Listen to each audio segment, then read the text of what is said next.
You're tuned in to the TVL Rundown, a comprehensive weekly look at the athletics inside the Twin Valley League. The TVL Rundown is a service of B&D Buildings in Axtell and the Citizens National Bank in Greenleaf. B&D Buildings of Axtell specializes in post-frame buildings. Give them a call for stud-frame buildings with complete concrete and electrical work included. It's one call to get the job done. B&D Buildings, specializing in post-frame building construction, plus repairs and more. Always free estimates. Give them a call. B&D Buildings of Axtell, 785-294-0147. B&D Buildings at 785-294-0147. Another reason to make the Citizens National Bank your bank. With the century of experience, you know you can count on us for convenient banking and personal service for people you know and trust. With extended hours and online banking for all your financial needs. Another reason to make the Citizens National Bank your bank. Welcome into the TVL Rundown. As we get closer to the end of the high school football season, we will be taking a look at area teams, how they did in round 2 action last Friday night. 5 of the 6 TVL area teams advanced to a sectional round this Friday. We're going to start with our conversation about the Hanover Wildcats. They fell at Burlingame last Friday, 36-24, ending their season 8-2. Jeff, I know as we look at the Wildcats team, maybe not up to the expectations of some Hanover fans this year, but still a very good year under head coach Matt Hoyer to finish out. The expectations, as you said, are always very high in Hanover. So to say that they didn't make it up to the expectations, possibly, but this was still a very good team this year. We talked about them a lot as being in that upper echelon, top 3, top 4 team in the TVL. They just ran into a really good Burlingame team. And I say this a lot, but that score really wasn't indicative of how this game went because they weren't able to slow down Burlingame. I think that's what really got them was how quickly Burlingame could get back to the line of scrimmage. It was tough to make substitutions. It was tough to make any changes on the defense. I think really that more than any athleticism, any big plays that they made, just the speed that Burlingame had in that game was really what caused Hanover to fall in this one.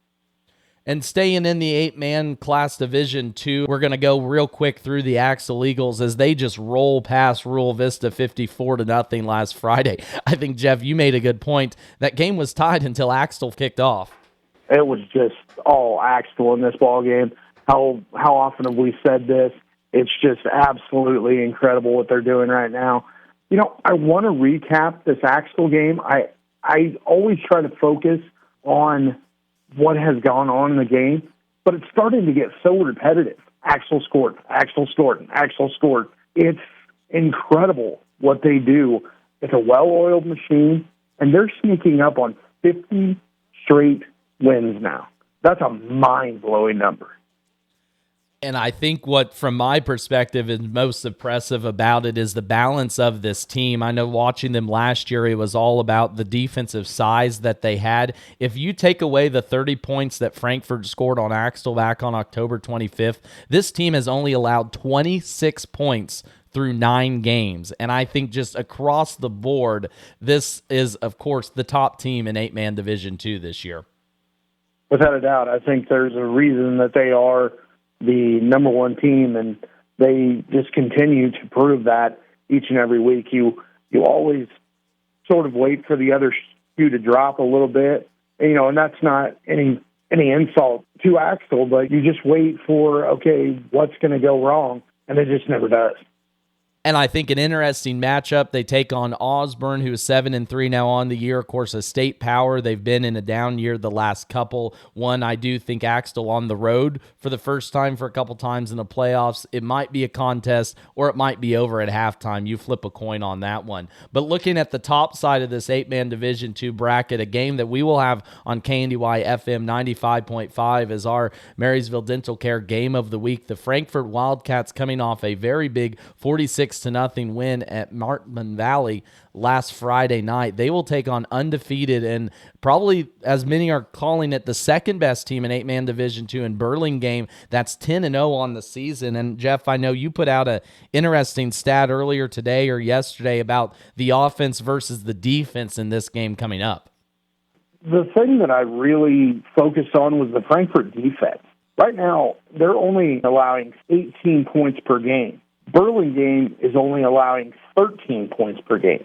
So something has to give in this one. What offense can break down the opposing defense? Because we're not going to see 18-13 games. We're going to see high numbers by someone, maybe by both. One defense is eventually going to have to give, and we just have to hope here that it's not the Frankfurt Wildcats.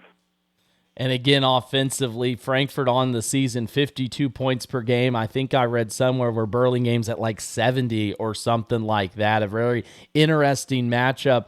And I think last comment about Frankfurt's game last week in that 46-0 win. Of course, weather was a big issue throughout the entire state, but it didn't seem to stop a Frankfurt offense that was led by Lane Loizo on the ground, 164 yards, 3 touchdowns on only 11 rushes. Wes Anderson still good through the air, 119 yards and 2 touchdowns, only 3 incompletions. Frankfurt just found a way to be dominant again, and like you mentioned, I think different from last year, this Frankfurt defense is out to prove something, led by Loizo, Trent Harden up front, along with a few others. Yeah, you spoke about the weather. That's what good teams do. They don't allow those extra little things to deter them at all. They just play the opponent. They don't have to play the weather, and that's what we saw out of Frankfurt. They put that aside and just focused on the 8 guys that were across the line from them. And staying on the 8-man side, we're flipping to the Division I side now of it. Real quickly, the Clifton Clyde Eagles came up with a big win over Oswego, 44-20. The Eagles this year, I don't want to say a surprise run, I think, in football. When you look at the teams they've had, the last couple years, they started off with 2 losses against Frankfurt and Hanover, but since then, the Eagles have rattled off 8 straight wins to move on to the sectional round game against Madison, who is 7-3 coming up Friday night. And you want to hear my biggest prediction of the week here? I think Clifton Clyde absolutely rolls through Madison. I don't see this being a game at all. We saw last week against Oswego that they are a very talented team. They're a team that maybe hears us a little bit too much, maybe hears the detractors a little bit too much, hears about the other teams in the TVL. They're out to prove something in the next couple of weeks. And if you're a team that has that much talent and you're playing with your hair on fire, it's going to be a good week. And I think Russ Steinbrock has those guys ready. I just don't see this being a game at all. I can see Clifton Clyde hitting 60, maybe even 70 in this ballgame. They are a team from our standpoint over east a little bit, maybe don't pay as much attention, but an excellent squad and a team that has took their lumps the last couple years playing teams like we mentioned, Axtell, Frankfurt, your Hanovers, that, you learn from those experiences to make you a better squad. Now, moving to the last classification that TVL is still playing in this state football championship bracket, Class 1A, we're going to start with the Centralia Panthers. They come up with a big victory over Olpe last Friday, 40-26. Head coach Roger Holthouse in his 3rd year has his team 9-1 as they take on St. Mary's Colgan Friday night at Pittsburgh. I think what's interesting about this is a matchup that knocks Centralia out of the playoff bracket I can't remember if it was last year or 2 years ago, but some familiarity between these two teams over the last handful of years. Oh, without a doubt. If you're looking at non-league games, one of the most frequent between these two, and they know each other, it's like a pair of boxers that have been in the ring way too many times against each other. They know when the left hook is coming. They know when the right jab is coming. It's going to be that sort of game. And, I could see this one being tight until the end, too, until someone finally gets an edge. It's going to take mistakes for this team to not succeed in this one.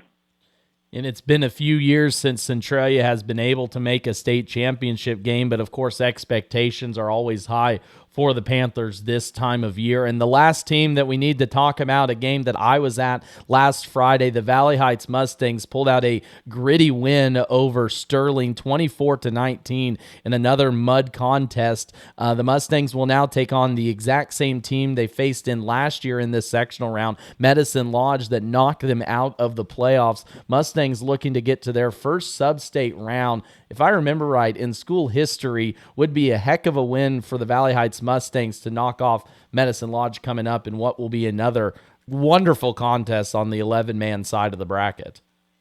And, they have had the horses all year long. Jaden DeWalt has been fantastic. The way the offense has become two-dimensional, getting passes through the air and getting players to contribute, maybe not in the scorebook, but offensively away from the ball, making a little bit of a more complex offense. And, last week to me was kind of a mirage because you look at that and two of those scores came late in that contest. This really, for the most part, was Valley Heights over and over again. It was just those two late scores. I still think Valley Heights is a very good team.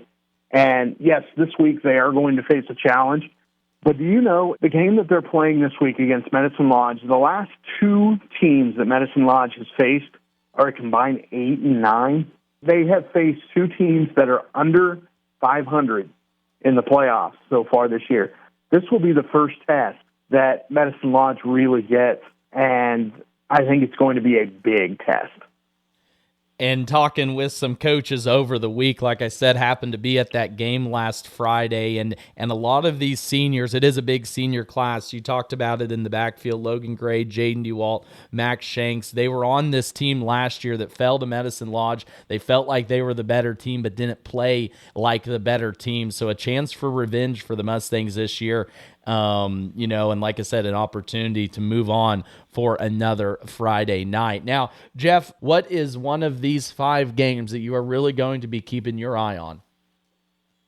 Well, like I said earlier, I really think you can bank on that Clifton-Clyde game being very good. But yeah, if you're asking what game I look forward to, it's a little bit out of our viewing area, but Clifton-Clyde. Take a look at that one because I think they have the most to prove maybe in this week.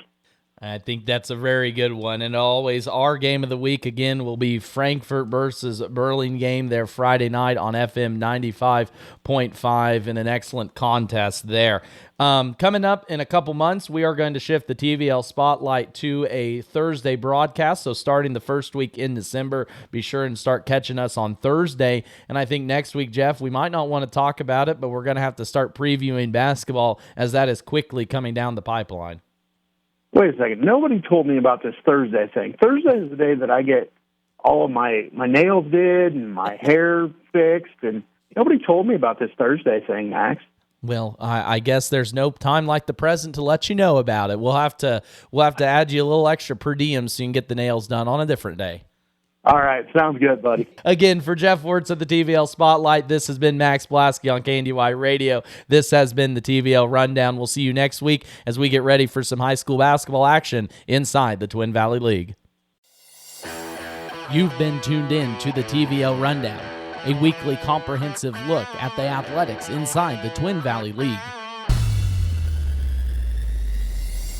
The TVL Rundown is a service of B&D Buildings in Axtell and the Citizens National Bank in Greenleaf.